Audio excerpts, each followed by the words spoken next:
One of the projects is we want to go and research and find all the old temples in Puri and go through every street in Puri and try to find all the ancient temples there. That's an official project. Second project we're doing is we want to find all the footsteps of Mahaprabhu in Orissa, how he came from West Bengal through Orissa and all the different places he went. And we want to put like a deity of his footprints in each place, and we want to research and make a book about that. So that was our meeting today, discussing some of those things. Okay, so I think we'll go ahead and start. Let's see here. I'm going to put this on the screen. This is our Mangala Charana.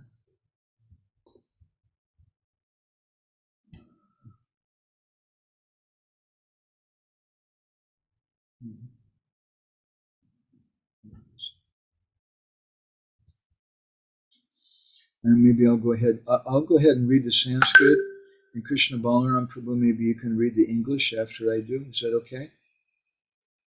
We'll go through like that.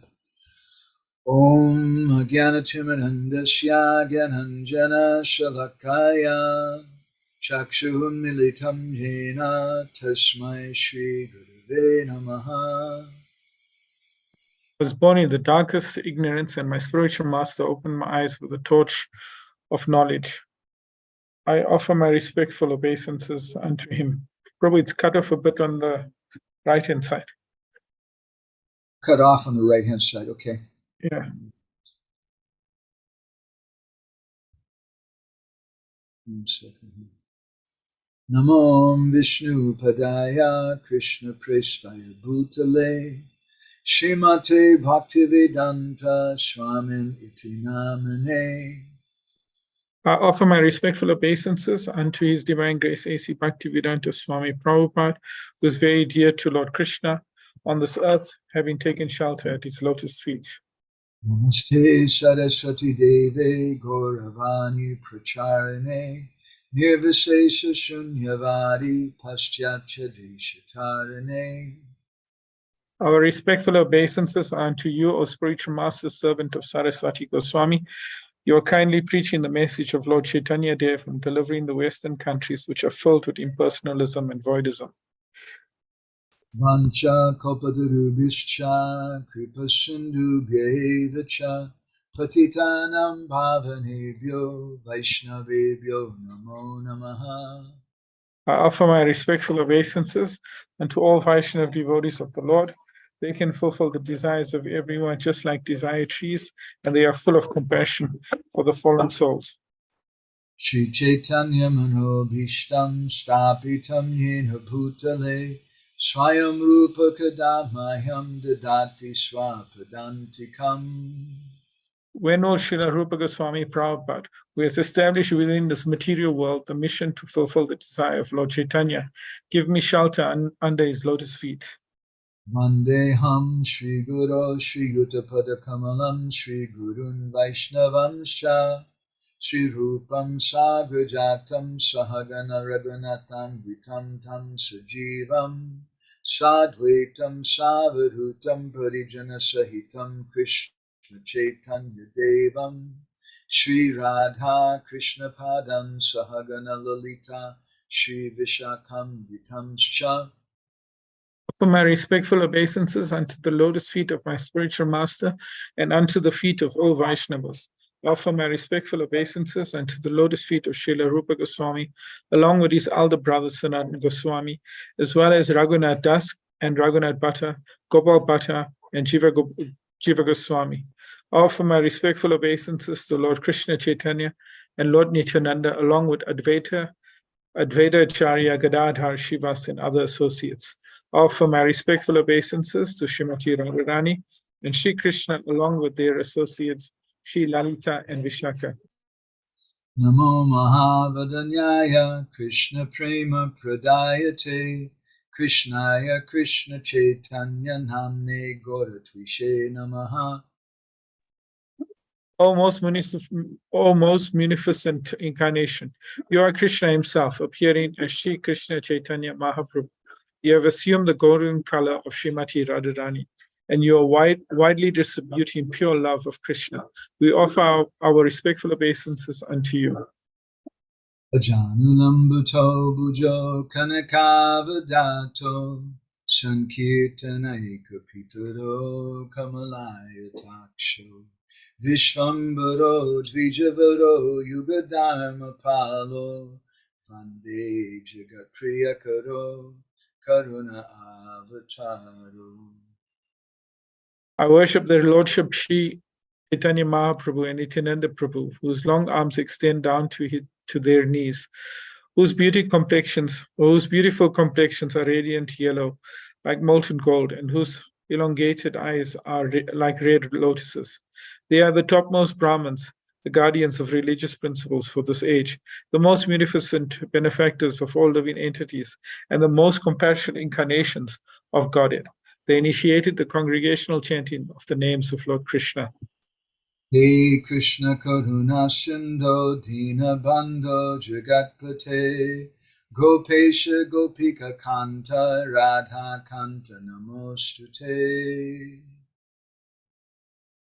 O my dear Krishna, O ocean of mercy, you are the friend of the distressed and the source of creation. You are the master of the gopis and the lover of Radharani. I offer my respectful obeisances unto you. Supta Kanchana Gaurangi Radhe Vrindavaneshwari Vrishabhanu Sute Devi Pranamami Hari Priye. I offer my respects to Radharani, whose bodily complexion is like molten gold, and who is the queen of Vrindavan. You are the daughter of King Vrishabhanu, and you are very dear to Lord Krishna. Chiradatam Nijagupta Vitam Swaprema Namamritam Achyudaraha Apamaram Yo Vitatada Goraha Krishno Janebhyastamaham Prapadye.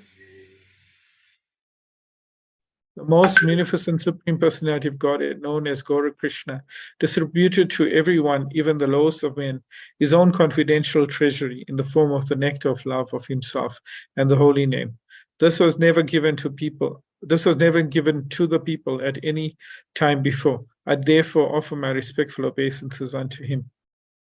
Uttama Adama Kichuna Bachira Jachiya Dileka Kola Kahe Premananda Hemona Goranga Hridoya Dariya Bola Bhaja Goranga Kaha Goranga Laha Gorangera Namare Jai Jana Goranga Bhaje Se Hoyamara Pranare.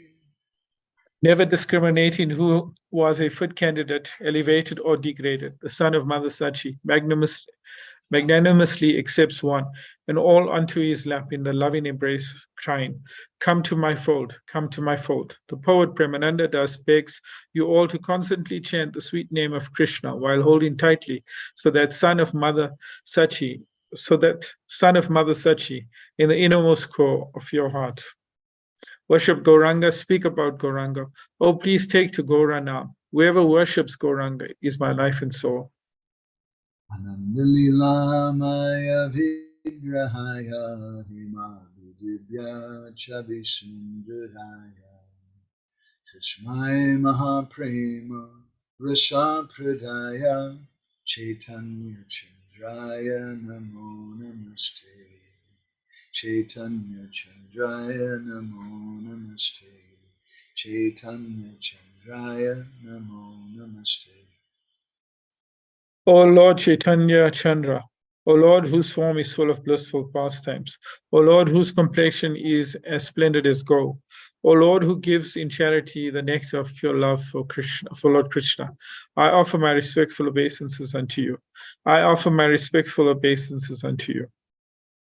Jai Shri Krishna Chaitanya Prabhu Nityananda Shri Advaita Gadadhar Shivasari Gaura Bhakta Vrinda Hare Krishna Krishna Krishna Hare Hare, Hare Rama Hare Rama, Rama Rama Hare Hare.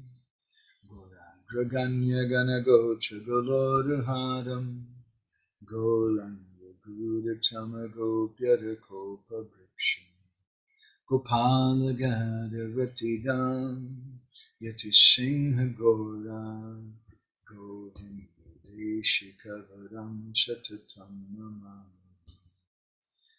So I'll put the verse on the board. We've come to the 6th verse now in Prema-bhakti-candrika. Krishna Balaram Prabhu, you're here for the first time. This is the 2nd chapter of Prema-bhakti-candrika. We've been going through the entire book, little by little, with the commentary of Vishwanath Chakravarti Thakur. And initially, we spoke a lot of things from my Guru Maharaj as he gave elaborate commentaries on the Sri Guru Charana Padma song, which begins Prema-bhakti-candrika. And now he's giving verses of advice about how to do bhajan, the most important aspects of bhajan. And in this particular verse, he says he's speaking about what is bhakta parama-kāraṇa, what is the best devotional process. So when Narottam Das Thakur says this is the best devotional process, it means we should sit up and pay attention, because Narottam Das Thakur is such an exalted Premi Bhakta. So he says, Krishna Bhakta Sangi Kori, Krishna Bhakta Angi Heri, Shadandita Shabana Kirtana, Archana Vandana Dhyana, Nava Bhakti Mahagyana, E Bhakti parama-kāraṇa. So bhakti parama-kāraṇa, this is the best, parama-kāraṇa, the best process of bhakti. What is that? Krishna Bhakta Sangha Kori, Krishna Bhakta Aṅga heri. That we should Shravanambita, Shravana Kirtan, we should hear and chant, we should worship, Archana Vandanam Dhyana, we should worship, glorify, we should meditate on Nava Bhakti Mahagyana, on all the different forms, qualities, and pastimes of Krishna, along with the devotees. But this translation is okay, but it could be a lot better. He's saying at Krishna Bhakta Sangha Kori, we should do all of these things in association with devotees. And in particular, he says, don't do it on Zoom. He says that right there in Bengali. He talks about Zoom. He says, Krishna Bhakta Aṅga heri, that you should do it in a physical presence of the devotees, not just on a Zoom session or something. But then again, what can we do? And Srila Bhaktisiddhanta Saraswati Thakur has declared that ours is a Bhagavat parampara, meaning that we mainly stress not just the physical parampara of the mantra sishyas, but we stress the transference of the knowledge that's been given. So in that sense, Zoom is okay, although it's still not the best thing. As Narottam Das Thakur is saying, Krishna Bhakta Aṅga heri, that we want to associate with the Krishna Bhakta Aṅga with their bodies. And how do we associate with those devotees? This is such an important thing. Repeatedly, again and again and again, this must be basically all the verses prior, right up to this point. Narottam Das Thakur, basically every verse is saying you have to associate with devotees. You have to associate with devotees. You have to associate with Guru. You have to associate and hear the books of Rupa and Sanatana Goswami. He's stressing everything about devotees. Because as we've been commenting in some previous sessions, that the devotee is Krishna Kripa Srimurti. If you go to Krishna, as my Guru Maharaj once said, and you say, my dear Krishna, you're the ocean of mercy, please be merciful to me, then Krishna will tell you that the ocean is not with me. I don't have that ocean of mercy. It's with my devotees. And you have to go to my devotees. And I heard a lecture some time back from Radhanath Maharaj, and he was saying that if someone doesn't appreciate the devotees, if someone says there is no good devotees, or you don't have to associate with devotees, then we can understand what the position of that devotee is in. because sadhu sangha is everything for us. This is bhakta parama-kāraṇa. This is the most important. The parama-kāraṇa, the most important aspect of bhakti. We have to associate with devotees, but we should associate with devotees in these particular ways. Let's go to a translation of Vishwanath Chakravarti Thakur's commentary. And Jai Gaur, would you like to read this, please? Yes, Prabhu. The whole thing here? Yeah, to faithfully hear the names. To faithfully hear the names, qualities, and pastimes of the Supreme Lord is called Shravana. To chant the names of the Supreme Lord clearly and faithfully is called Kirtana. Offering of worshipable ingredients with proper mantras after purifying oneself is called Archana. Partial remembrance of the names, qualities, and the pastimes of the Lord is called Smaranam. Dhyana is another word for Smarana. There are 5 stages of Smaranam: Smaranam, Dharanam, Dhyanam, Dhruvanusmriti, and Samadhi. Partial engagement of the mind is called Smarana. Withdrawing the mind from all material objects and ordinarily engaging the mind on the Lord is called Dharana. Thinking specifically about the names, forms, etc. of the Lord is called Dhyana. Thinking of the forms of the Lord without interruption, just like a flow of nectar, is called Dhruvanusmriti. Constant manifestation of the names, forms, qualities, and pastimes, being the only object of meditation, is called Samadhi. The word Shraddhanvita, which means to be endowed with faith, applies to all the above mentioned 5 processes. So I'm not going to get into speaking about these 5 stages of Smarana. We did that previously. Jai Gaur, you must have been present for that. Do you remember what was it? That was, I don't remember exactly what session that was. I think it was on when we were speaking about Pariprashna. I think so. I was going to say. So I'm not going to go there now. It's a long, complicated subject. I'll just comment this much on it. It's interesting that Vishwanath stresses this. This is an aspect of the Patanjali Yoga Sutras. And sometimes I was just seeing something recently. One devotee was criticizing Patanjali Yoga Sutras, which there's no need to criticize any Vedic literature. That's not the system of Vaishnavas. If someone's a very exalted devotee, acharya like Srila Prabhupada or Vishwanath Chakravarti Thakur or Rupa Goswami, you may see some need to chastise or say something. But in general, we just focus on what we're doing. But some persons were criticizing Patanjali Yoga Sutras. This is Mayavad, it's this and this. Patanjali Yoga Sutras are a physical kind of way to attain some kind of self-realization.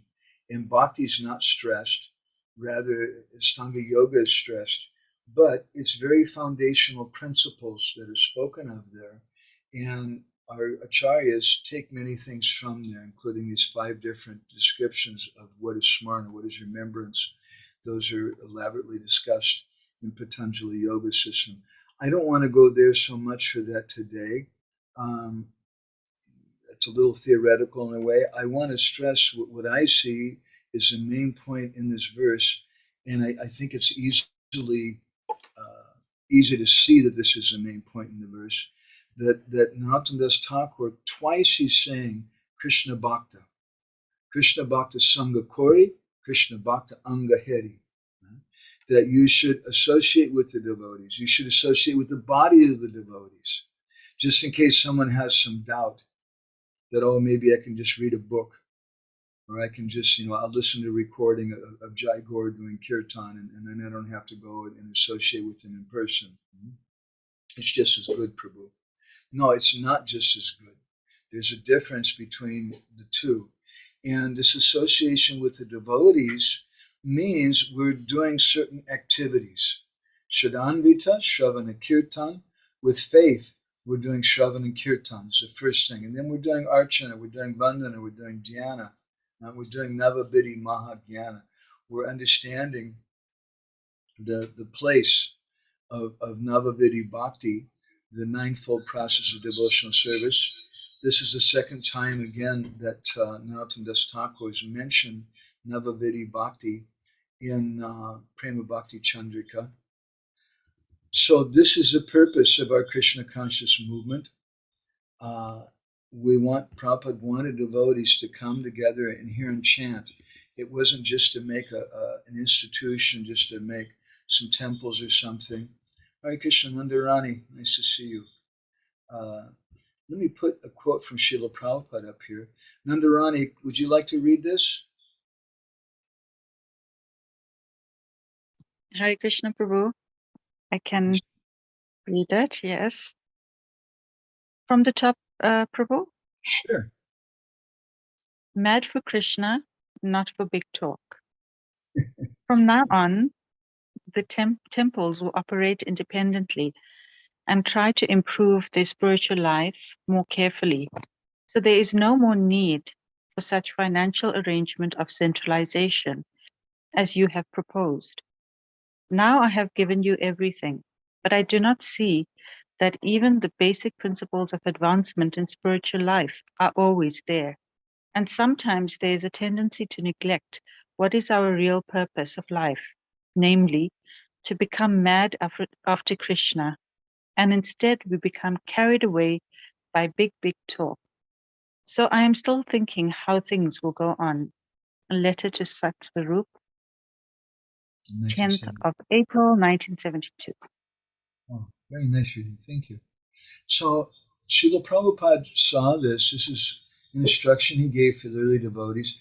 Some devotees may see this as a little controversial, where Prabhupada is saying that the temple should operate independently and there's no need for financial centralization.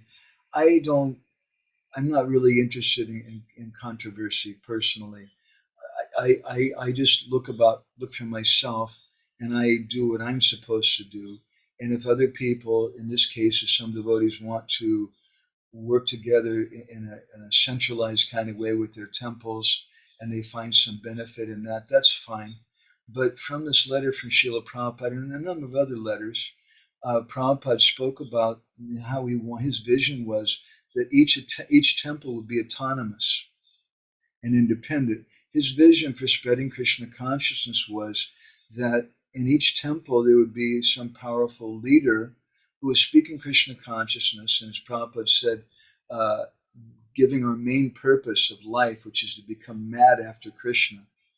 That's the purpose of each temple. And each temple, if you see Prabhupada's letters as a whole and his conversations and how he organized things, for example, in another letter to Srila Maharaj, he wrote Prabhupada and said that there's some black-bodied devotees who want to start their own temple. And Prabhupada replied to him, said, yes, very good, birds of a feather will flock together. And similarly, he told Jamuna on another occasion that, yes, the ladies, they can have their own separate center, and there's no need for any men to be there. That was Prabhupada's vision, because Prabhupada was coming, let's remember, from the Gaudiya Math. He was a grihastha when he first became a devotee. He was a devotee his whole life and before this life. But as coming to Srila Bhaktisiddhanta, he was a grihastha supporting the activities of the Gaudiya mission and having different preachers and persons stay in his house and giving donations and sometimes doing kirtan, leading kirtans and giving classes at programs. And then after the disappearance of Srila Bhaktisiddhanta Saraswati, Srila Prabhupada witnessed how there was so much disunity and quarrel, and devotees went in different places. So Prabhupada was very much conscious of that when he came to establish ISKCON. And it sounds a little silly in a sense, but we oftentimes stress that Prabhupada didn't come. His purpose in coming was not to create an institution. It sounds a little silly to say something which is so obvious, but sometimes we should really think about it, because sometimes we feel intuitively or naturally, without asking any question, this is the reason for him coming. But Prabhupada's purpose in coming was to help people. A real purpose of life is to become mad after Krishna and not become carried away by big talks. So Prabhupada's vision was that the temples can operate independently. And it's not that, again, I don't think that his concern so much was to create temples. There's some other letters we spoke about that too, that temples are not necessary. Toward the end, he was stressing that better that we open vegetarian restaurants, which is what Srila Maharaj took to heart here in Hungary. And so here in Debrecen, for example, I think that there's been a project going on here for over 20 years. And they have money, they purchase property, they have, but their deity is a painting of the Panchatattva.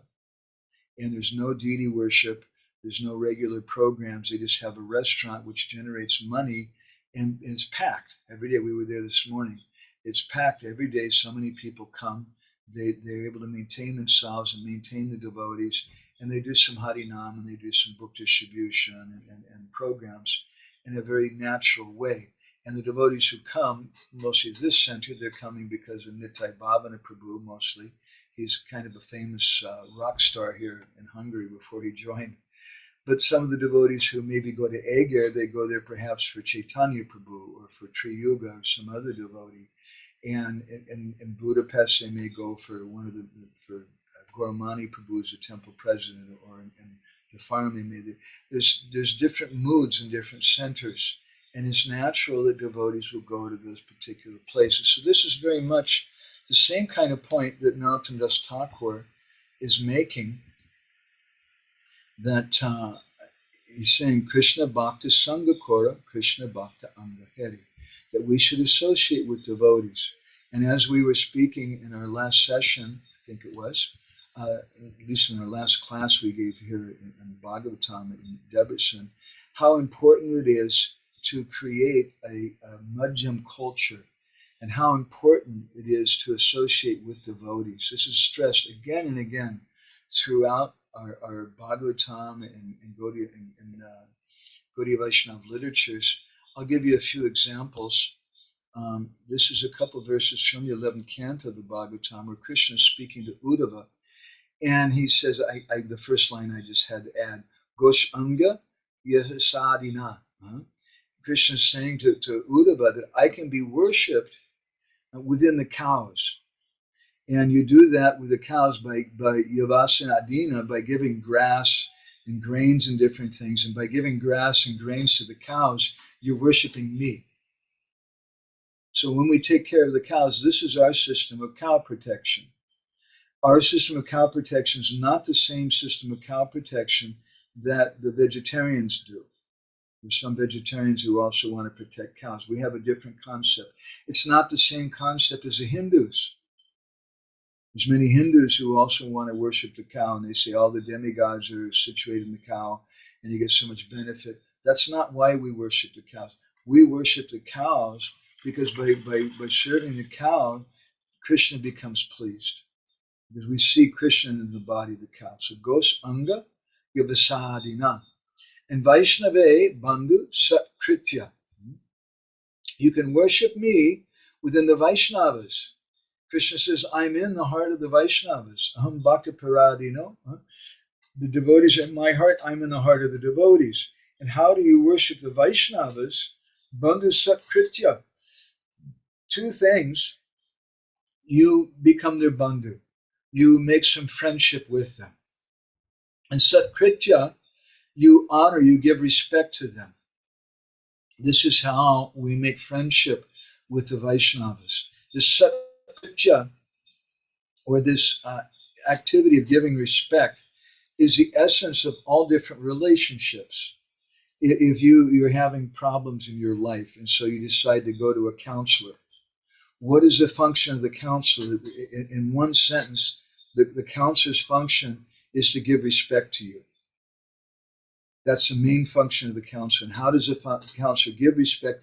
By listening to you and by considering what you're saying and trying to help you with it. What is it? The foundational principle in all relationships, in a married life, between children and parents, in business relationships, whatever relationship it is, it's satkritya.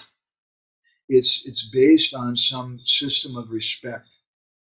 That respect, you may say, well, I love you, baby, in your marriage, You may have a passionate relationship, but if there's no respect there, and the person disrespects the other one, maybe even to the point of beating them or something, then that relationship will be broken. So we establish these relationships by respect. And how do we respect the Vaishnavas? Here Narottam Das Thakur is telling us. Again, I will show this again on the screen, this verse. kṛṣṇa-bhakta sangha kori, kṛṣṇa-bhakta aṅga heri, sharanvita shravana kirtan. By hearing and chanting with the Vaishnavas, by coming together physically with them, and hearing and chanting with them, because this is a satkritya. If you go to a Vaishnava, if I go to Jaigore, let's not go to Jaigore, but let's go to everybody else in this assembly here today, and I say, I've got a great idea. We're all going to do kirtan. We're going to have a big festival, and we're going to put up 6-foot-high photographs of Jai Gaur Prabhu, and we're going to do kirtan. We're going to chant Jai Jai Gaur, Jai Jai Gaur, Jai Jai Gaur, Jai Jai Gaur. So let's hear a little comment. Jai Gaur Chand Prabhu, does that sound like a good idea? Can we have permission to do that? No comment. Okay. Krishna Balaram Prabhu. Perhaps if we wanted to do that with you, how would you feel? Probably not very good. Yeah. In fact, we would feel horrible. Sorry, my internet cut out for a second there at the most vital time. Probably you're going to say that, yeah, it's fine as long as we give you money ahead of time. Yeah, you took the words right out of my mouth. That's the American system. Hare Krishna. Hare Krishna. So for Satkritya, for the devotees, means that we do kirtan, we do Krishna kirtan. And that's how we respect the devotees. If I'm saying that I love the devotees, but I want to come together and just worship the devotee and chant just Jai Jai Gaur, Jai Jai Gaur, he's going to get annoyed and say, this is really bogus, this is speculation, you shouldn't be doing that, and this is not our program. So we associate with the devotees by hearing and chanting about Krishna. A few verses later in the same chapter, the 11th canto, Krishna tells Uddhava, prayena bhakti yogena satsangena vinodava nopayo vidite samyak prayayanam hi satamaham. He says that, my dear Uddhava, I'm personally the ultimate shelter and the way of life for all sadhus, for satsanga. And so therefore, if someone doesn't engage in my loving service, which is made possible by associating with my devotees, then for all practical purposes, one possesses no effective means for escaping from material existence. So this is upaya. This is the means that we adopt for bhakti is satsanga. And if we're not associating with devotees, then there's practically no hope even to get liberation and what to speak about developing bhakti. Because association with the devotees is everything. And Narottam Das Thakur here is stressing this again and again and again. In a similar way, Srila Bhaktisiddhanta Saraswati Thakur, he's given many different instructions about this. There's some statements that we recently had translated from Srila Bhaktisiddhanta Saraswati. I'll put these on the screen here. Very nice. He says, everyone must remain united for the sake of preaching. Okay, well, that's nice. We should all stay together. But how do you do that? Please fulfill our objective of performing kirtan yajna, the congregational chanting, while cooperating with each other.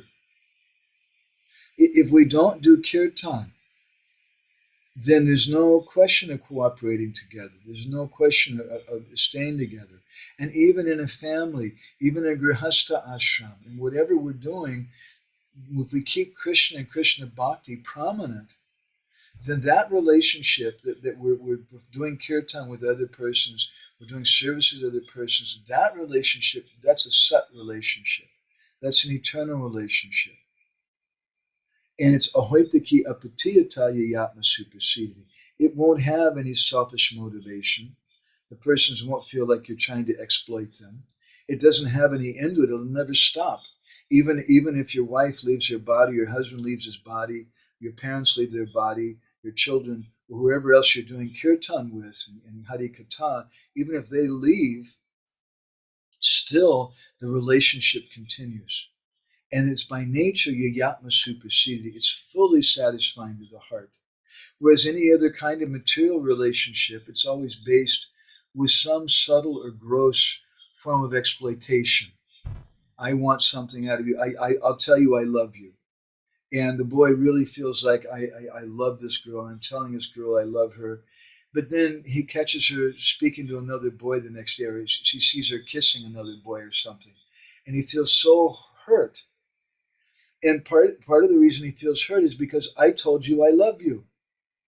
But along with that, love you means I love you. I'm giving a designation to you. I have a designation for myself. I'm giving a designation to you, an upadi, and it's a kind of violence.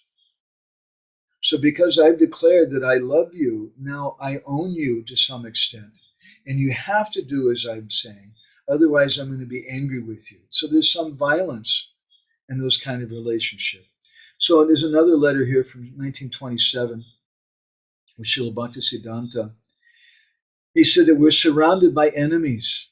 We who are surrounded by enemies are sincerely determined to engage in the service of Lord Sri Hari and the Harijans, the devotees of Sri Hari. All of us more or less forget about serving Krishna. My request to you all is this: cooperating with each other and remaining united together, please perform service to Sri Hari. So we're surrounded by enemies. So we have to come together with devotees who are determined to engage in Krishna's service. And that main service, Narottam Das Thakur is saying here, is Shravanam Kirtanam, is hearing and chanting. And if we associate with devotees in that way, Kali kuku kadanjari chao he, Kali yuga pavana Kali boya nashana, Shri Sachinandana gao he, Kali kuku kadanjari chao he. Bhaktivinoda Thakur sings a song that if you want to drive out the dog of Kali, then you have to come together and do kirtan. Even if you're coming together and building a temple, you're making an eco-village, you're establishing Varnashram Dharma, you're making devotee businesses, you're making devotee school, we may be doing so many good things, even doing deity worship. But if there's no kirtan going on, which is the Yuga Dharma for this age, then Kali is going to come in and there'll be quarrel. So this is the essence of our association with different devotees. Another letter, Srila Bhaktisiddhanta, same letter, is saying, remembering the verse, Ekaki Amara Nahi Payabala, that from Gurudev Kripa Bindadiya, that I have no strength on my own to do this bhajan. Ekaki Amara Nahi Payabala, Bala means strength, Nahi Ekaki by myself, Amara Nahi Payabala, I have no strength to do this. Remembering this verse, please fulfill our objective of performing Kirtan Yajna, the congregational chanting, while cooperating with each other. Those who are given the responsibility of arranging and leading the Kirtan Yajna should possess the great quality of having a friendly relationship with everyone. That person should satisfy all the Vaishnavas and indulge in Hari Bhajan, devotional service to Lord Sri Hari. I hope that you, becoming equipped with this great quality, will complete the services nicely during the festival. Dear ever well wisher, Sri Siddhanta Saraswati. He would sign his letters Nitya Asirbadik, which Prabhupada translated, I think, and took the idea of your ever well wisher. So it's such an important point. The same point is made again in Bhakti Rasamrita Sindhu, that we have to associate with devotees. But who do we associate with? Rupa Goswami uses the word eva.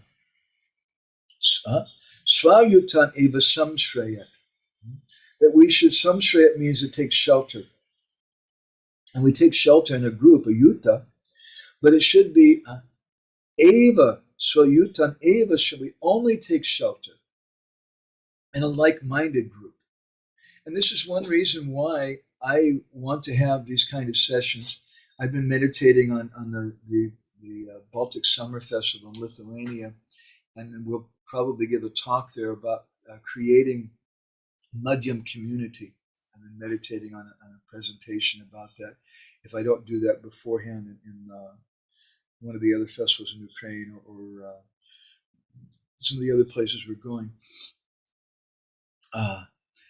because there's a problem in our Krishna conscious society, and it's an innate problem. It's a natural problem. First of all, we're not going to be satisfied and happy with bhakti even unless that bhakti is a hoitakiya pratiyata. It has no motivation. It has no interruption to it. We're not going to be happy with bhakti. We need to have to be satisfied. We're going to have to cultivate madhyam relationships, madhyam community. But the problem is there that our temples are not set up, and they'll never be set up, I don't think, for madhyam relationships overall, because the temple is open door for anyone who wants to come. And whereas a madhyama adhikari has to distinguish between four groups of people who they associate with and how they associate, the temple is there, it is a hospital. It's open for anybody who comes. And some of the people who come are not always of the best kind of character. That's always going to be a problem. And it's a difficulty, especially because devotees are told correctly that we should cooperate with Srila Prabhupada's mission. We should cooperate with the authorities. Prabhupada said that many times. There's many different quotes like that. But then what do you do when you're not inspired by that manager? You're not inspired by some of the devotees in that temple. A lot of times devotees then feel guilty. And they think, oh, I'm doing something wrong. There's something wrong with me. I'm a demon because I don't get along with these devotees. But Rupa Goswami says, no, that's okay. So yutan eva samshrayat. You should only take shelter in a like-minded group. So the purpose of our movement, the purpose of our temples, there's two different things. One is the temples, which are like hospitals, emergency rooms to help the common people. And it trains devotees, and some of the devotees may go on to stay in the hospital as administrators or as teachers or doctors in the hospital. But the vast majority of people who come in contact with our movement are going to live at home. And they're going to need to have like-minded association. And if we just tell everybody in a blanket kind of standard way that you have to like everybody in the temple, and if you don't like everybody in the temple, then obviously you're a demon, that's ridiculous. Srila Prabhupada didn't associate with all of his godbrothers, but he gave respect to all of his godbrothers. There's one devotee who, I was just hearing a story from Petit Pavan Prabhu, Prabhupada's disciple, and he was speaking about one devotee who had left ISKCON, and he came back years later. And Prabhupada, when devotees would go away and come back, Prabhupada was very encouraging and very loving with them and welcoming them back. But this particular devotee, when he came back, Prabhupada told him, you are a troublemaker. And you're a source of problems in the society. Prabhupada wasn't so. Perhaps Prabhupada was teaching him or chastising him for his purification. I don't want to try to judge that devotee just based on Prabhupada's comment. But we can understand that it's natural that if we have a mass movement where we want the whole world to become Krishna conscious, it's not that we're going to be friends with everybody. And to try to insist that you must be friends with everybody, you must appreciate everybody, what's going to happen, one of two things will happen, guaranteed. Either one, you'll have a great crisis, and you'll say, oh, this Krishna conscious movement doesn't work. They're telling me I should get along with everybody, but a lot of these guys are just nonsense. And of course, there's a lot of nonsense people in the society. We're here, we're nonsense. Huh? Prabhupada's preaching to everyone. It's a hospital open for everyone. So the first thing that may happen is we lose faith, and then we go away. The second thing that may happen is more subtle, and it's in one sense even more problematic, and that is that we lower the standard of what is friendship. And it's just friendship just means that we're members of the same institution and we become fanatics, much like we see people who are followers of a football team or something, and they just like their team because this is the city that I live in and our team is the best team. And so then ISKCON becomes a sectarian group like that. That was not Srila Prabhupada's intention. Srila Prabhupada wanted to come to give Krishna consciousness. So the best way to do that is to have Suyutan Eva Samshraya, to take shelter in a like-minded group. So that's something that we have an obligation for. And just like we were telling one of the devotees recently, he wrote to us and asked us if he could help us to find him a wife. And we wrote back to him and said, well, I can give you some advice, but I'm not going to find you a wife. I would be even happy to interview someone for you. I can suggest to you how you can look for a wife, but I'm not going to find it. That's something you have to do. Our personal relationships are our responsibility. So the society can only do so much. We can give philosophy. It can give general principles. You should chant Hare Krishna. You should be a devotee. But these personal relationships, that's our responsibility. And it's a little hard. Sometimes the problem is not, I don't think the problem is with the unscrupulous bad managers, contrary to what a lot of people try to say. I think the managers are just like us. They're just ordinary devotees who are trying their best to serve Srila Prabhupada. And some of them definitely have some too much ego or something. That happens. We also have that problem. But the point is that unscrupulous leaders have no strength unless there's blind followers. So if we refuse to be a blind follower, then there's no problem. So we have to take responsibility for our life. And Rupa Goswami here is teaching us Sayutan Eva Samshrayat, that we have to take shelter in a like-minded group of devotees. And by definition, you're not going to find that wholly at the Sunday Feast Temple. We go to the Sunday Feast at the temple because we're doing service for Srila Prabhupada. We want to support the Sunday Feast program at the temple. It's wonderful. It's our life and soul. We want to invite so many devotees there. But it's not going to be fully satisfying. And if you think it's going to be fully satisfying, then you're not paying attention to Srila Prabhupada's books, which speaks about what it means to be a Majjhima Adhikari, what it means to associate.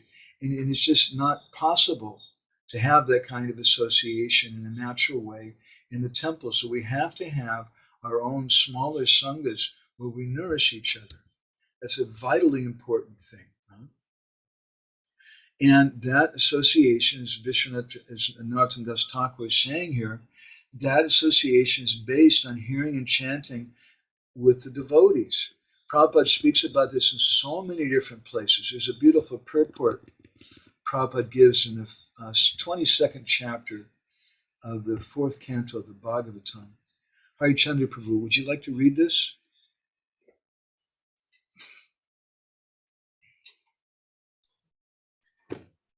One cannot live outside the society of devotees. One must live in the association of devotees, where there is constant chanting and hearing of the glories of the Lord.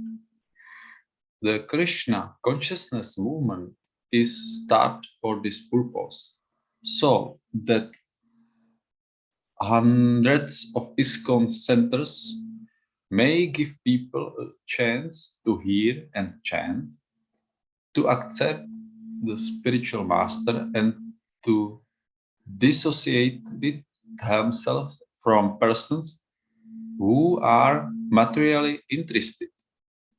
For in this way, one can make solid advancement in going back home, back to Godhead. So very, very important thing. Prabhupada says the Krishna consciousness movement is started for this purpose. This is the purpose of the Krishna conscious movement, so that hundreds of ISKCON centers may give people a chance to hear and chant. We have to keep this thing in the center. If we keep this in the center, this hearing and chanting, then Srila Prabhupada will be pleased. And Srila Prabhupada's purpose will be served.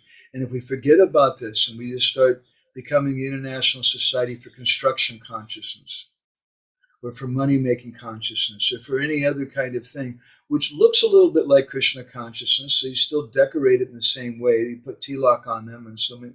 But if the hearing and chanting is not there, then how is Srila Prabhupada going to be pleased? And that society of devotees, it's not really a society of devotees. This is what Narottam Das Thakur is teaching us here. This is the most important aspect of bhakti. We have to associate with devotees by hearing and chanting. And there's no question of just becoming complaining, oh, the devotees, they're not qualified, the devotees, they're not nice, the devotees are this, the devotees are that, and complaining about the devotees. It's my responsibility. You can complain that, oh, there's no nice girls in the Krishna conscious movement to marry, therefore I don't like ISKCON. Well, that's not the fault of ISKCON. Maybe it's your vision, or maybe it's because you don't have some qualification. Krishna's not sending you a proper girl. But don't blame the Krishna conscious movement for that. That's your shortcoming. I'm being given an opportunity. The purpose of this movement is to give people an opportunity to teach people about the benefits of hearing and chanting, to teach people about hearing and chanting, what it means, what is the science of that, and to give some facility for everyone to come together and hear and chant. And if we do that, then everything becomes wonderful. I'd like to share with you a final purport from Vishwanath Chakravarti Thakur. This is from the 4th canto, chapter 9. It's one of my favorite verses in purports. It's a really amazing purport. This is Dhruva Maharaja's prayer to the Lord. Bhaktim muhu pravahatam dvaime prasango bhuyadananda mahatam amalasayanam yenanja sobana muru vyasanam bhavabhim neshye bhavad gunakatam nitapanamata. He says, my dear Lord, this is my prayer, that muhu pravahatam, may I constantly have association, tvaime prasanga, with those devotees who are doing bhakti to you. Bhaktim muhu pravahatam tvaime prasanga. May I always have association, not just with people who dress up like devotees, like some college students do sometimes in America for Halloween, but who are actually really devotees, not just putting on the dress, but who are actually coming together for hearing and chanting. And he says, by associating with these kind of devotees, neshe bhavad guna katamrita panamatra. This bhavabdam neshe, I'm going to cross over this bhavabdam, this ocean of material existence. Neshe, I'll cross it. How am I going to cross it? Bhavad guna katamrita panamatra. By drinking the nectar, and not just by hearing, but pana, he uses the word pana, means drinking very deeply the nectar of Krishna Katha. And then what's going to happen? Mata, I'm going to go mad. Just like you see people on Friday and Saturday nights, you see all these young people in cities all over the world, they're drinking alcohol and they become mad. So Vishwanath Chakravarti Thakur has given an amazing commentary. Sacha Shavana Kirtanadi Moi Bhakti Satsangam Vina Nasudasi Bhavatiti Satsangam Pratayate. He says, even if you're doing Shravanam Kirtanam Bhakti, but Satsangam Vina, there's no association, Nasudasi Bhavatiti Satsangam Pratayate. There's not going to be any sweetness, Nasudasi, Sudasi. You're not going to have a taste from that. Such an important point. Even if we come to the Krishna conscious movement, we come in the doors, even when we get initiated, we're chanting 16 rounds, we're dressing like a devotee, we're going to Mangalarti, we're doing all these things. But if we don't have proper association, even if we're doing Shravan and Kirtan, if we don't have proper association, then we don't get a taste. It's such an important thing. Bhaktin tvai pravahatam pravaha rupena Vichini anmaneva dadatam. And so Dhruva Maharaj prays for association of the persons who are pravahatam, who are constantly doing bhakti. I won't read all the Sanskrit, but Then Narottam Das Thakur, it's such a beautiful thing. Narottam Das Thakur, Dhruva Maharaja, he raises his hands up in the air. When you raise your hands up in the air, it means you're like, hey, attention, everybody listen to me right now. I'm going to say something really important. He raises his hands up in the air. Sabut Jus Maha. And he speaks. He says, I am going to overcome the terrible ocean of material life, which is full of countless pains. How am I going to overcome it? By the strength of that association. And let those problems, let it come to me. Let's see. He says, nothing's impossible for me because I'm going to be drunk. Mata, pana mata, I've been drinking pana, and mata, I've become drunk by tasting the nectar of your qualities and pastimes. And all the problems in material life, such as rivalry and quarrel, even amongst the devotees, ignorance and hatred, because you're drunk, it doesn't bother you. If you go up to somebody who's drunk on the street and say, hey, you know, I saw your mother, she looks really, really ugly. She's a nun. And if he's really drunk, he'll just laugh. Oh, that's really funny, man. Yeah, you're right. A drunkard, someone who's really drunk, just they can tolerate anything. And so this is such an important principle. We have to become drunk. And we become drunk by drinking Hari Katha and Krishna Kirtan in association with devotees. And if we drink that very deeply, then the result, we become drunk. And there's no problems then. Nothing can make us suffer. He says, even death can't touch someone who's drunk that immortal nectar. Let's go back up and look at the Sanskrit in the verse. Because it's Amrit. Amrit means that nectar which gives immortality. And it's a nectar, it's a guna katamrit. It's the nectar of Krishna's guna kata, the qualities of Krishna. And panamata, we drink that, and mata, we become intoxicated. And he says, then after I become drunk like that, by that bhakti, which comes from association with devotees, you directly meet the Lord. There's a statement in the Skanda Purana, in the Bhagavat Mahatmya, Srimad Bhagavatam Shastram Yata Bhagavatara Yada Kirtate Sriyate Chapi Shri Krishna's Tattva Nishchitam. Wherever devotees come together and hear the Bhagavatam, Krishna's present. How is he present? How many verses do you have to read? Srimad Bhagavatam Yata Shlokam Shlokardam Evacha. Just one verse, or even Shlokardam, half a verse. And Tatrapi Bhagavan Krishna Balavi Virajate. Krishna comes not by himself. Balavi Virajate. He comes with the gopis. So powerful as it is just to hear Srimad Bhagavatam. So Vishwanath Chakravarti Thakur is commenting on Dhruva Maharaja's words. He says that by doing bhakti, right, produced from association with devotees, one directly meets the Lord. And then what happens after you meet the Lord? Then you again pray for association with devotees. This means that bhakti in the form of association with devotees is the cause of bhakti, and bhakti is a result of bhakti. This verse states the opinion of the devotees. So this is the point that Narottam Das Thakur is making in this verse today, how important it is that we associate with devotees, and we associate with them by hearing and chanting.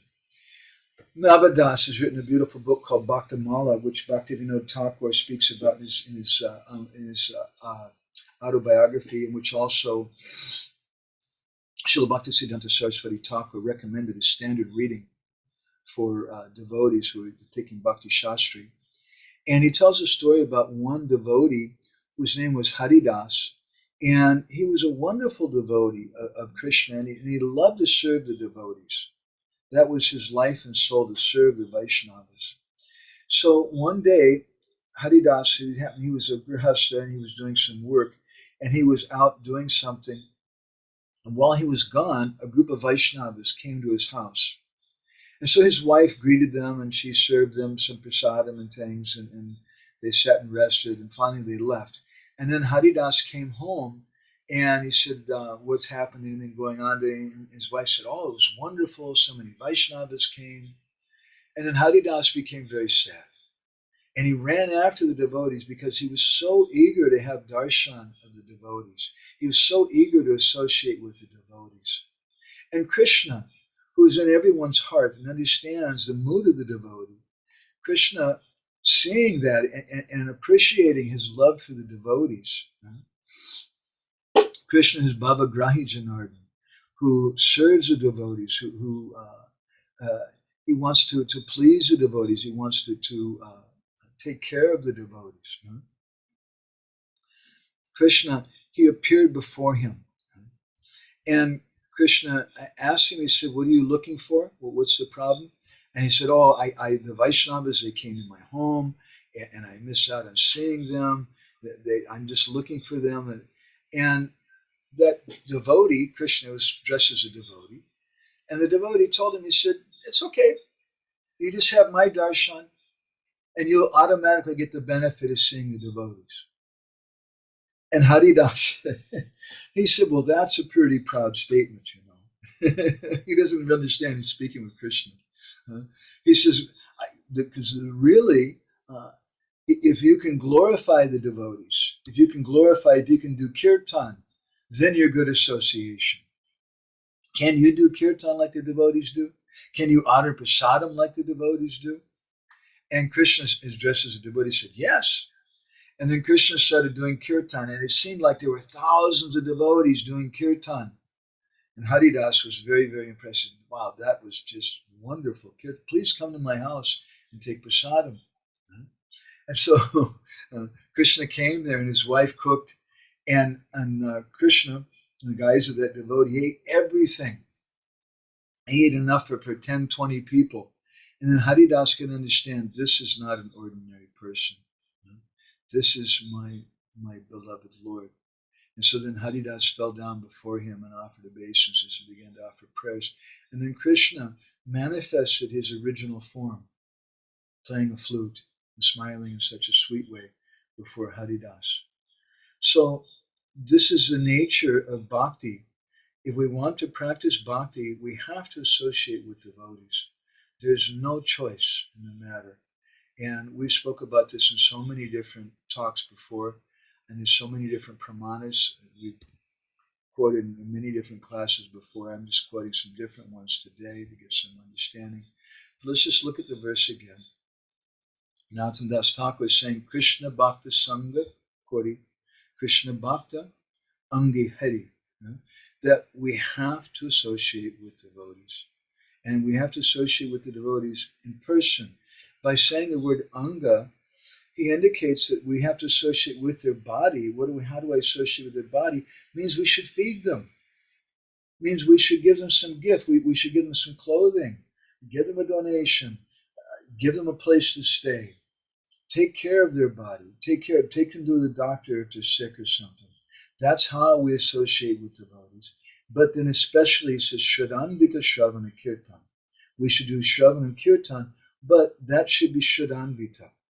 And by saying Shraddhanvita, he's saying, first of all, that we should do Kirtan, hearing and chanting with devotees with faith. But another meaning is we should do Shravan Kirtan with devotees who have faith, with devotees who have similar faith. We have to be choosy in who we go to associate with. And the first thing he says is that we hear, and then we do Kirtan. Because if you don't hear from Sadhu Guru, what kind of Kirtan can you do? You may speculate, you may just start chanting the name of some person or some demigod or something. We have to first hear, then we do Kirtan. And then what happens next from your Kirtan will manifest the Lord. Krishna is none different from his name. And when we're chanting the holy name and praying for service, my dear Lord, please let me serve you. I can serve the Lord in the form of Kirtan, but sometimes we want to do something more. I'd like to dress the Lord. I'd like to feed the Lord. I'd like to serve him, massage his legs, and do so many different things. So understanding that holy name becomes a deity, comes in the form of the deity, and then comes Archana. And then what do we do when the archana comes in? We do vandana, which is our kirtan. The kirtan, again, we're doing vandana for the pleasure of the deity. And then comes jnana. In a natural way, our bhakti goes deeper, and we understand, we see Krishna within all things at all times. And then we practice Nava Bhakti, Nava Vidhi Bhakti, all the different ninefold practices of bhakti. This is Mahagyan. This is the topmost knowledge. And this, Bhakti parama-kāraṇa. This is the topmost level of bhakti. So this is the teaching of Narottam Das Thakur.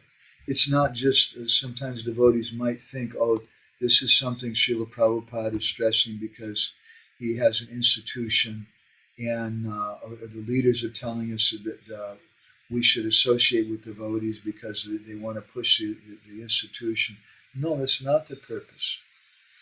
This is what Narottam Das Thakur is telling us. This is what Shastra is saying. This is what our acharyas say over and over and over again. We must associate with the devotees. But that association should be with, as Rupa Goswami says, it must be with like-minded devotees. Sayutan eva samshraya. We should only, the word eva means only. We should take shelter only in a like-minded group. And if you think that everybody is like-minded, then it means you don't have a mind. Because you've taken away all different considerations and everything is all one. It's impersonal. These things that are personal. Some people like to do construction. They like to work with wood. It's a beautiful thing. You have such a good feeling when you create something like that and you do it as a service for devotees. Some devotees like to do accounts because they want to keep things very nice and tidy and things for Krishna and keep things proper accounts for that. Some people like to do management, some people like to do Krishna Katha, some people like to do kirtan. So many different things that we like, and we have different particular moods. Some devotees like, there's one friend of mine who told me once, older devotee too, he said, I like the stories of Krishna killing the demons. When I hear about the rivers of blood and the heads and the cut off hands and the bodies and things, that I really get into that. He said, I don't like hearing about all the gopis and things. So there's some devotees who like that. And there's quite a few devotees who like that. Some devotees are more attracted by the pastimes of Gaura Nitai, some like Gaura Gadadhar, some more attracted by Radha Krishna, some more attracted by Sakya Ras.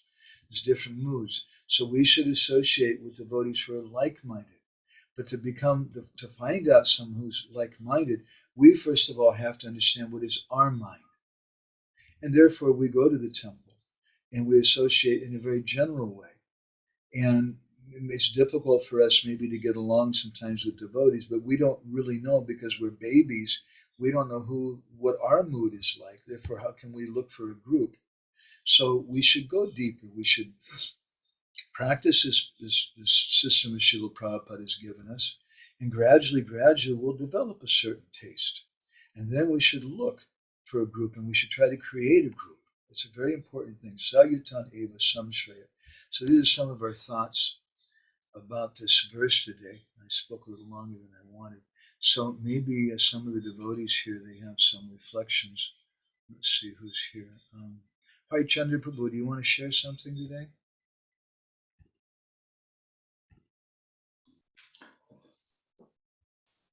I'm remembering the story about Sudama Vipra and Krishna, and where Krishna also remembering the pastimes in house of their guru, Sandipani Muni. And when they talk each other, they have experienced that when they did service for their guru, they are happy each other. Small talks and they close friendships, growth, time, and due to course of time, their friendship was most nature and how to say, soft. Their heart was soft and they love each other.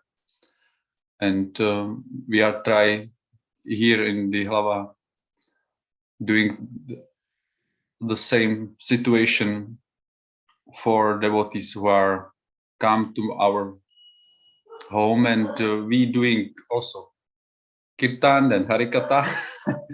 And I see that for us it's important because we are growth also.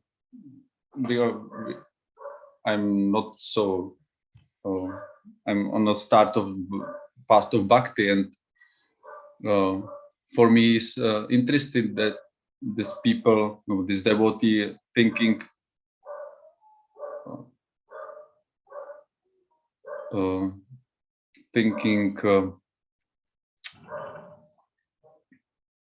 in their own way, like thinking about death, like how to understand when somebody leave body and they have some interesting point of view, how to deal with it. For example, we are discussing, the topic was yesterday, and I'm nourishing the associate. It's nourish my heart because I see that every devotee is important when this devotee like to association with us. When we really appreciate hearing and chanting, when we really appreciate the holy name, then we'll naturally appreciate anyone who's chanting the holy name. And we can naturally love anyone who's chanting the holy name. You were mentioning about Krishna taking care of Sudama Vipra, and it reminded me of our latest Bindu magazine, which we just sent out, and I want to share a couple pictures from it. Here's a picture. This is done by a contemporary artist named Keshav. I like his style. It's a little cartoonish in a way, but it's very simple and sweet. And you see Narad Muni, who's come to Dwarka, to the house of Krishna. And Krishna's got Muni fanning him, and Krishna's washing the feet of Narad Muni. And then in the page, there's a similar picture by the same artist, Keshav, and it's Sudama Vipra. And again, there's Rukmini, and she's fanning Sudama Vipra. And again, Krishna's washing her feet and sprinkling the water on his head from Sudama Vipra's feet. And Krishna is doing this for two reasons. There's an Antaranga Karana and a Bahiranga Karana. And the Bahiranga Karana, the external reason, is that he wants to teach us. It's for Loka Siksha. He wants to teach us what it means to do Atiti Seva, to serve guests who come, and especially what it means to serve the Vaishnavas. That's the Bahiranga Karana, the external reason. But there's also an internal reason. The internal reason is that Krishna gets pleasure. Krishna's Bhakta Bhaktiman. He's a devotee of his devotees. And he gets so much pleasure by serving the devotees. So I wanted to share those couple pictures. Thank you, Hari Charan, for me. That's really good comments. Hare Krishna. Gorni Tai Prabhu, it's nice to see you. I think you came a little bit late today. Would you like to share anything? I don't know if you got much for Hare Krishna. Yes, thank you very much.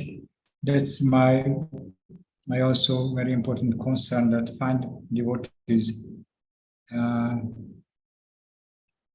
And that's a very interesting point that you told, that we have to know our mind or our nature, because that's also not easy in the Kali Yuga and in not so advanced level.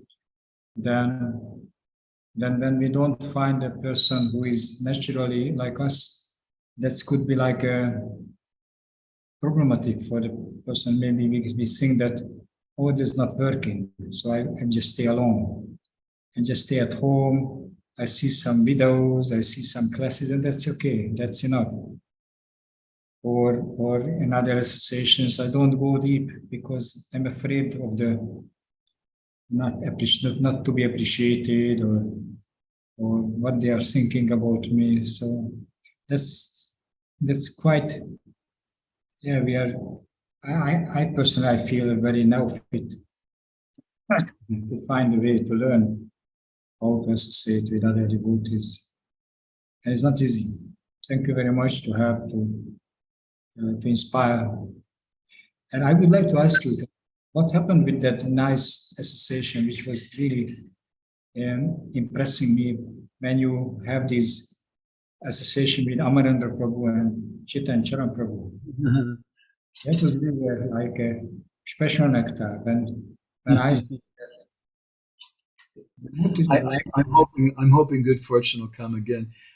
Everybody, all three of us really liked doing it, but all three of us at the time, I think, let's see, Chaitanya Chandra was in Canada, Amarendra was like in Australia, I was in America, I was in India, and the time zones were different, and we all had different classes and things, and it's just been really hard to organize it.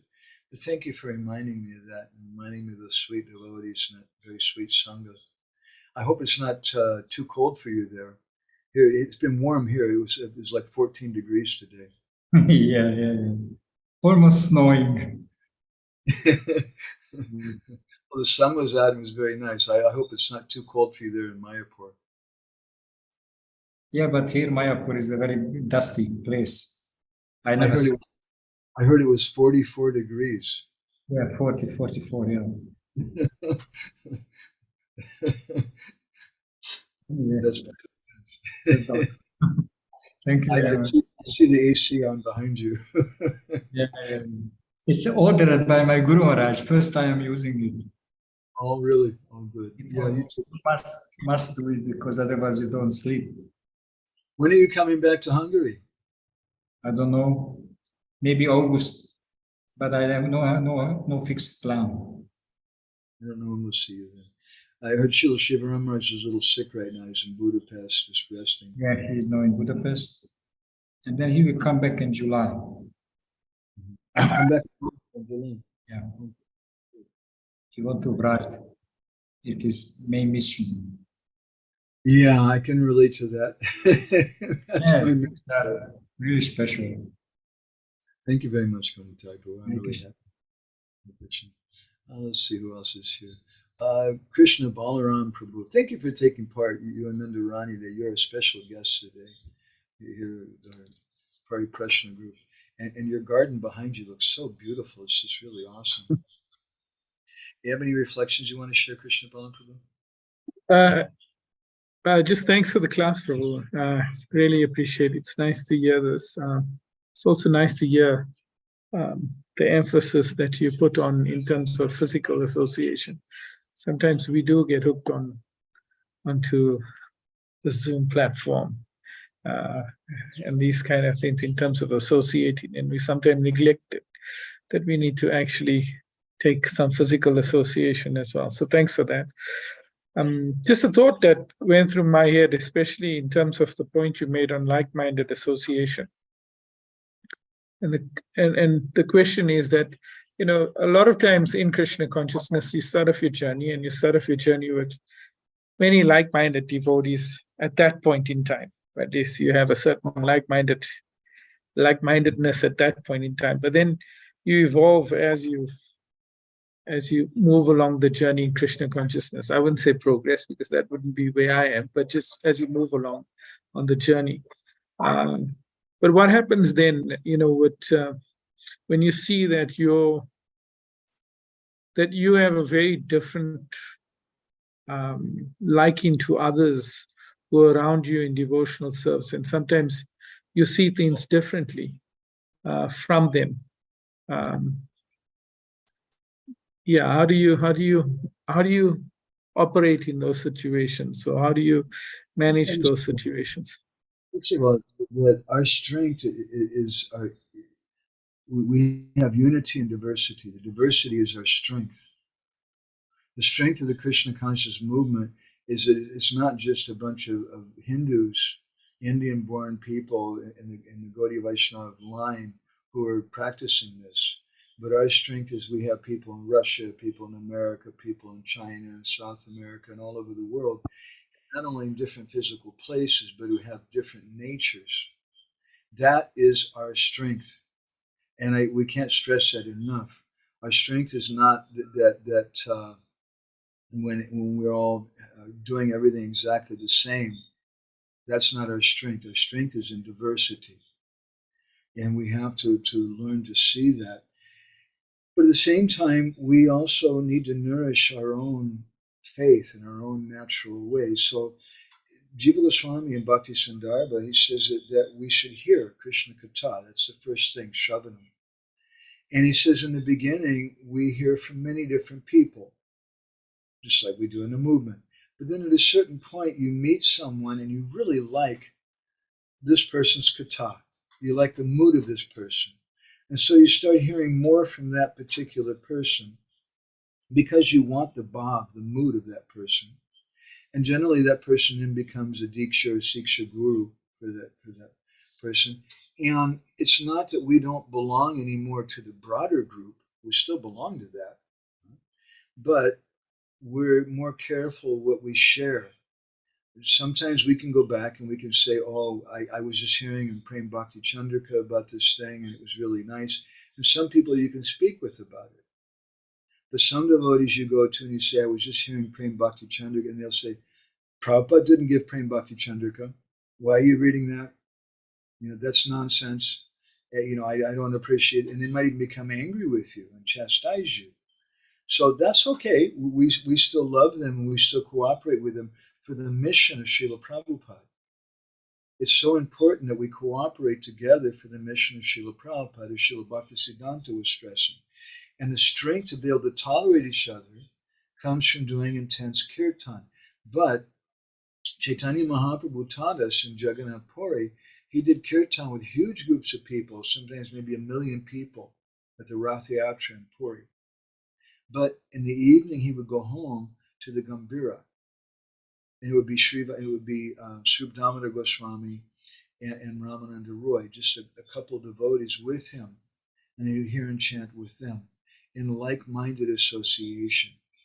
So I would suggest that's a very good example that we want to serve the broad mission of Srila Prabhupada in a humble, tolerant way, and supporting the managers and supporting the projects. As long as the projects are promoting the chanting of Hare Krishna and the Bhagavatam, we're 100% supportive of that. But at the same time, for my personal nourishment, I need to come together in a small group. I see a beautiful example of that is with Srila Shivaram Maharaj. And he just recently, in Mayapur, and many times actually, he reads with Niranjan Maharaj, and this time with Devamrita Maharaj also. And they have a small intimate group, and they're reading certain things together and discussing like that.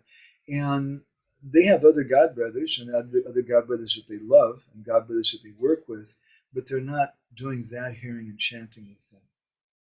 So we need to have a special group which can nourish us. Just like you take care of your children. And your children, they like to play sports and do this and that, and you encourage them and you're there with them. But sometimes you need to have some parent time.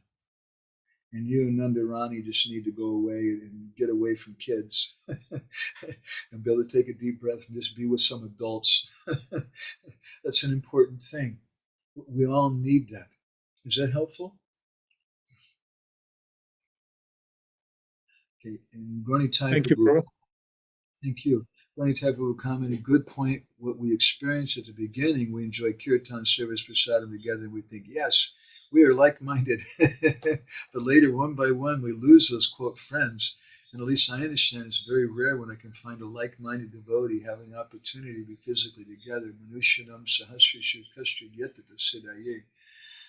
Yeah, it's a very, very rare thing. My Guru Maharaj, I often commented that one of his godbrother friends, Jagadatma Prabhu, once told him, he said, Guru Maharaj, who is you have no associate. Guru Maharaj said to him, I have no friends. And Jagadatma said, well, Guru Maharaj, what about, and he mentioned, he mentioned one Babaji who was a disciple of Srila Bhaktisiddhanta who used to come to see him. And Guru Maharaj said, no. Something Niketana? Sriniketan Das Babaji. Sriniketan Das Babaji. He says, Sriniketan, he's a Ram Bhakta. And I'm a Krishna Bhakta. So he appreciates him, he loves him. And they have a very warm, loving relationship together. because he's a Ram Bhakta and Ram is wonderful. But in my heart, he's thinking, I like Krishna. And he's hankering for some association with someone who's a kṛṣṇa-bhakta. And we should cultivate that kind of association to help us to go deeper in our bhakti. Whereas if we just stay in a general kind of way and just associate with everyone equally, then it can become a little impersonal. Is that okay, Krishna Balan Prabhu? Yes, thanks, Prabhu. Thank you, Krishna. Okay. So, you know who I always ask to speak after you to correct any mistakes that you might have made? Nandarani, would you like to share anything? Yes, well, thank you. I enjoyed everything that you spoke about. And there were quite a few points that I made note of. I like the point where you talked about, but there was a verse, I think, where you mentioned one can worship Krishna by offering loving friendship and honoring with respect. I thought that was really a beautiful thing, because I never considered friendship in that way. It's like an offering. So I liked that point. I also really like the point that we can't be friends with everyone. I don't think anyone can have the capacity to be friends with everyone. And what I've noticed is that sometimes, we know so many devotees, and then we'll meet up at a festival or, whatever, Rath Yatra, and it will be like, oh, how are you? And the person will say, oh, I'm good, I'm fine. And you just keep going on like that, nothing really deep or, personal. And I guess that's okay, because in one sense, we're still kind of respecting the devotees. But, it's a bit impersonal as well, because there's not that deeper sort of relationship. If you're interested, I gave a session 2 days ago here in Debrecen about cultivating a Madhyam culture. And it was based on the 49th chapter of the 10th canto, where Krura goes to Hastinapur. And it's just like you're saying with the Rath Yatra. And he went to Hastinapur, he saw Duryodhana and Dhritarashtra, but he also saw Vidura and Kunti and devotees. He saw some, and he was nice to everyone. And he asked Dhritarashtra, how are you doing? How are your kidneys? Did you have the operation yet? How's the weather? And all those kind of things, in general. And he asked Kunti the same kind of things too. And that's human. And we were commenting how Akrura is guru, because he's sent by Krishna with a message to Hastinapur. He's guru. And as guru, he's going there and he's meeting with the devotees. And as Krishna's representative, he's being caring. It's not just that we go to somebody, oh, Prabhu, I'm not going to ask about your health because I'm a pure devotee. I'm only going to chant shlokas with you. That's ridiculous, isn't it? We should show our love. How is your health? Are you okay? You look really tired. Are the kids giving you a hard time? Is your husband being nice to you? We ask questions like that. Krishna Balaram, you being nice? We ask questions like that because that shows that we care. We should care about the devotees in that way. But then he did that with everyone, but at a certain point, privately, Akrura went away with Kunti and with Vidura, and they had a deep talk, and they really expressed their heart. He didn't do that with Duryodhana and Dhritarashtra. So that's our principle. I interrupted you, I think. I'm sorry, I didn't mean to. No, I really like that point that you're making, that you can actually have those kind of conversations in which you express some sort of caring and kindness, but it might not necessarily go deeper. And that may be with certain devotees. I think the other point that I really liked was when you talked about the fact that things are our responsibility and personal relationships are our responsibility.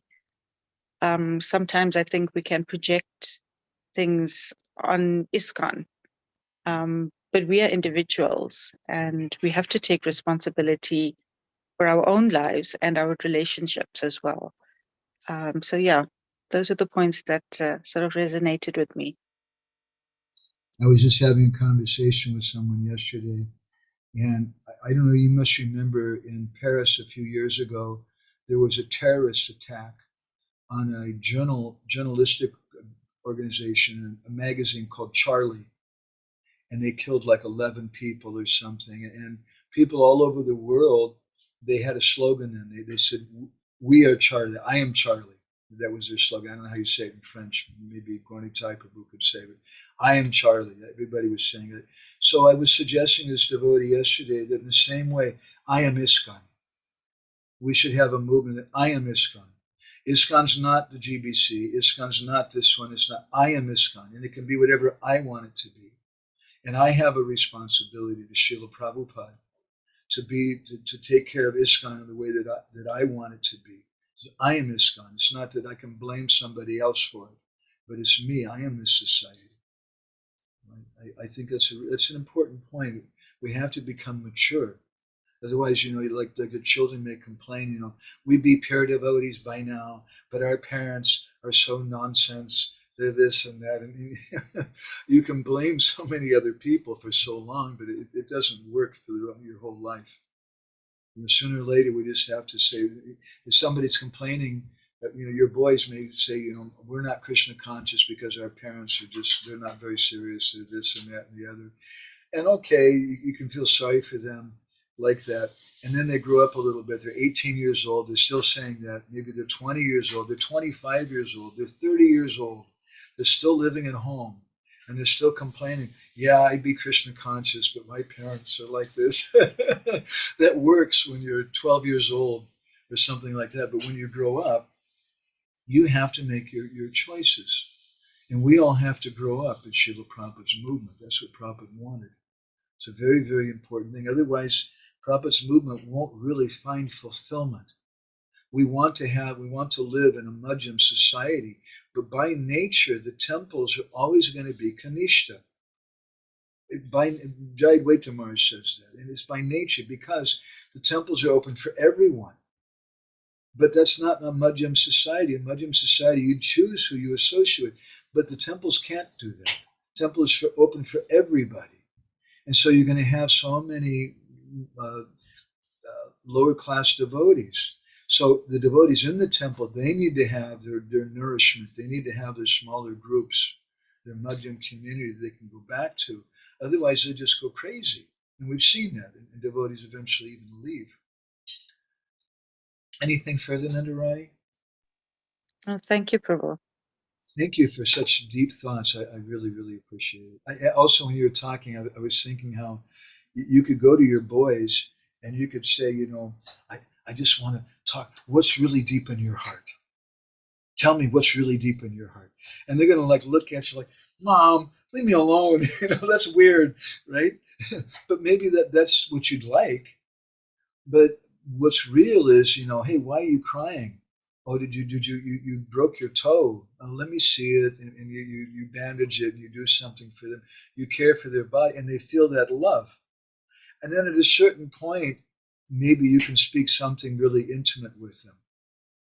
But we have to understand what is the proper time, the proper place, the proper person to open up in a deep way. It's not just the first thing you say when your boy broke his toe and you just come and say, well, tell me something really deep from your heart. Mom, I broke my toe. I don't want to talk about my heart. My foot hurts right now, isn't it? Okay. Hare Krishna. Let's see. Jai, who else is here? Jai Gaur, would you like to share something? Yes, Prabhu. I'm kind of moving around right now, so please forgive me for that. But actually gotta run and grab my phone charger or this is gonna die before I finish. But I have a question. I was during the session, I really like the verse about Srila Narottam Das Thakur saying that we need to perform Shravan Kirtan with the devotees. And I was thinking in the past, you've sometimes speak about Mukhya Bhakti and Gona Bhakti. And I have one doubt that I was hoping you could address. I'm thinking, how is it possible for us to, attain Krishna consciousness if we're not, at least the majority of our time every day, engaged in Mukhya Bhakti, engaged in directly, Panchanga Bhakti? Like, there's this pastime, I think perhaps you shared it with me before, where Narada Muni, I think it's Narada Muni asking Vishnu who this best devotee is, and he goes and he's observing this person, and so from sun up to, well, not the cobbler one, but it's just a family man, and he's working out in the field, and from sun up to sundown. The best devotee was a carpenter. Oh, carpenter. Yeah. And Hare Krishna. And he's saying, what's going on? I didn't see him, do anything overtly devotional. And Krishna said, or Vishnu said, I can't exactly remember the pastime, but he said, well, he's always thinking about me. And but my doubt is, how can we always think about Krishna unless we're have a very sufficient amount of training, in order to do that when we're not performing direct, quote unquote, direct. Uh-oh. Looks like his power still there. Okay, you just froze for a minute. I'm still here. Oh, sorry. Maybe your battery ran out. Did I finish? Yeah. So how can we make advancement if we're not performing Mukhya Bhakti? If we're doing some different Gona Bhakti or something. Yeah. So, as we sometimes say, and don't take it personally, but we're not the International Society for Construction Consciousness. Jaguar is a carpenter and construction person. He's great with it. It's okay. Jesus Christ is also a carpenter, right? So, and Narendra Maharaj too. But it's not that just making buildings gives us bhakti. And of course, we know that if we're making a building for the devotees and we're doing it with devotion for them, that's bhakti. So, Dhruva Goswami in Bhaktisiddhanta, he says that we may do things which are Gona Bhakti, which are secondary, but they should be Kirtanakya Bhakti. They should always be connected with the holy name. And so we're working on a house, but we're working on the house because it's going to be for a kirtan hall for the holy name. We're working on the house so the devotees can stay there and so they can peacefully chant the holy name. We're working on the house. While we're working on the house, we're listening to kirtan, which I know you do a lot, and when we're chanting Hare Krishna along with the kirtan. And then that holy name permeates whatever thing it is that we're doing. Because like Bhishma Dev, we can't just choose our association always. If devotees, we were mentioning this in our chat the other day, sometimes devotees, they say, well, I'm just not going to associate with this one and that one, and these guys are nonsense. And when you have an attitude like that, I would suggest that's more like an attitude of Varnashram Dharma, where I'm going to be very particular who's good association, who's bad association. But if you become a Saranagata devotee, completely surrendered, then you associate whoever Krishna gives you association with. And in the case of Bhishma Dev, it's Duryodhana and Dhritarashtra. In the case of Radharani, it's Jatila and Kutila. But there's no impediment for them. Rather, they actually become helpful in certain ways. So there's no question of any impediment within bhakti.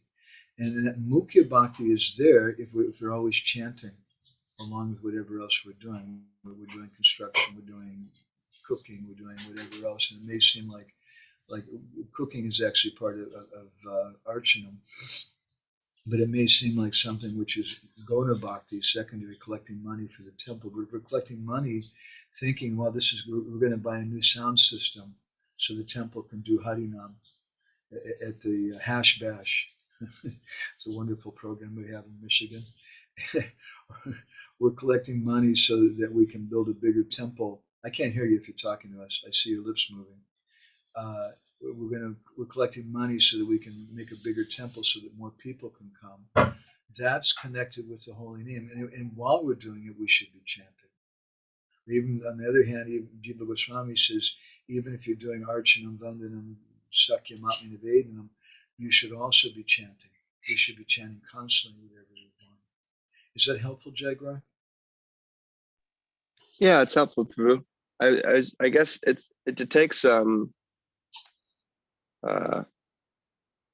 don't know, constant vigilance, I guess, because while you're out, and it seems like these things that are like working for Krishna, like while you're working, you're out in the material world, and there's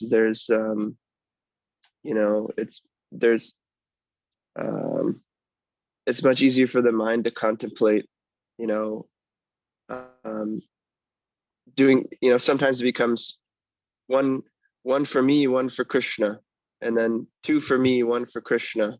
And then eventually, if you keep slipping, 3 for me, none for Krishna, or something like that. So I was just thinking that, like you, was it you who were mentioning? I don't know. Srila Prabhupada was saying that the safest place in the material world is in the kirtan. So sometimes I feel like it's difficult and kind of hopeless if we're not able to completely center our lives around directly practicing. But I guess if we are chanting all the time, and we're sincerely thinking about Krishna, it's just, maybe for me it's I have a hard time doing that. I'm not so subtle. Fakir Prabhu telling us once that you should be chanting 24 hours a day. And we're thinking, while you're sleeping, that's pretty hard. And Bhakti Rupa said, but how can you do that when you're working on the computer? You're editing a book or something. And Fakir Prabhu just wouldn't comprehend. He said, no, you must be chanting 24 hours a day. I can't say that I'm there with that. But it was so wonderful to see his conviction. And we want to associate with devotees who have that conviction. And even if we don't deeply have that conviction ourselves, or that realization, we should repeat it. These are the teachings of our acharyas. And by repeating it faithfully, honestly, then we're associating with him when we're reminding ourselves, and there's some hope. At least that's my hope. Thank you. Anybody else here in the room want to share anything? Bhakti composed of hearing and chanting will Krishna not be sweet without proper association.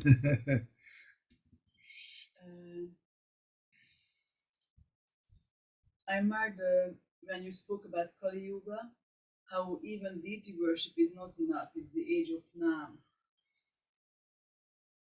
And how you can really see this in Puri and in other places, that actually the pandas, the devotees of Lord Jagannath, they do get caught with greed and material motivations and self-centeredness, and once that enters into the picture, it stops being about Jagannath. It's about, his Mahaprasadam becomes a commodity, his darshan becomes a facility to collect money. Speak loudly, they're kind of straining to hear. But none of that can happen with Nam, because Krishna is just with you.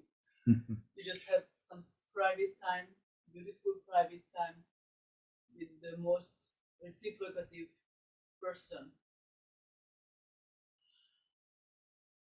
Wow. I guess this is... That's great, Krishna. Thank you.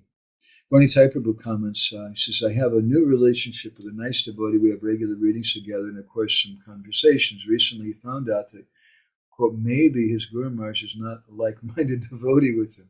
How to deal with that situation? It causes him such a hard time. Maybe I can help him to give me some guidance. Well, Raghunath Das Goswami is initiated by Yadunandan Thakur. Is that right? Yadunandan Acharya. And apparently Yadunandan Acharya is not so like-minded with him. It doesn't mean that there's anything bad. And Raghunath Das Goswami never disrespected his guru. In fact, in Mukta Charit and other places, he mentions his guru. But we know that the main person in the life of Raghunath Das Goswami is Srila Damodar Goswami. Chaitanya Mahaprabhu gave Raghunath to Srila Damodar, and Srila Damodar Goswami says everything. But that's his Siksha guru. But he's more like-minded with Srila Damodar than he is with Yadunandan Acharya. So sometimes it may happen in the same way that we have a mother and father, but at a certain point, and we're growing up and they're training us and we're close to their family, but at a certain point, maybe you feel like, oh, I really need to distance myself from my parents. They have a different mood, a different understanding. But that we may distance ourselves, but it doesn't mean that we should be disrespectful. We should always be respectful. We should always appreciate them and love them for what they've given us. But there's no harm, even with the guru, if he has a different mood. In that case, someone should approach him. Narottam Chakravarti Thakur describes he should approach him privately and say, Gurudev, if you have some inspiration from another Vaishnava, can I take Siksha from this particular Vaishnava? And with the blessings and permission of him, you may go and take Siksha from another person. But don't ever disrespect the Diksha Guru. That would be what I would suggest going to Prabhu. Okay, so I want to stop there. For Gauni Thai Prabhu, it's about 9:30 at night. Is that right? Yeah, okay. So we want to let you take rest, and we're going to Budapest tomorrow for a few days. I got to pack everything like that. So we're going to have a program again on Sunday, and I think Kṛṣṇa-bhakta Prabhu, I hope, will be there, and everybody here is invited for that. If you like, most everybody, one was not, but you know who you are. But we'll continue with our discussion about the Gambhira, and otherwise we'll be back again next Wednesday at the same time, same place here. Okay, so thank you all so much. Srila Prabhupada ki, Samaveda Bhakta Binda ki, Prema-nandi Hari Hari Bol, Vancha Kalpatarubhascha, Kripa Sindhu Bheva Cha Patitanam Pavani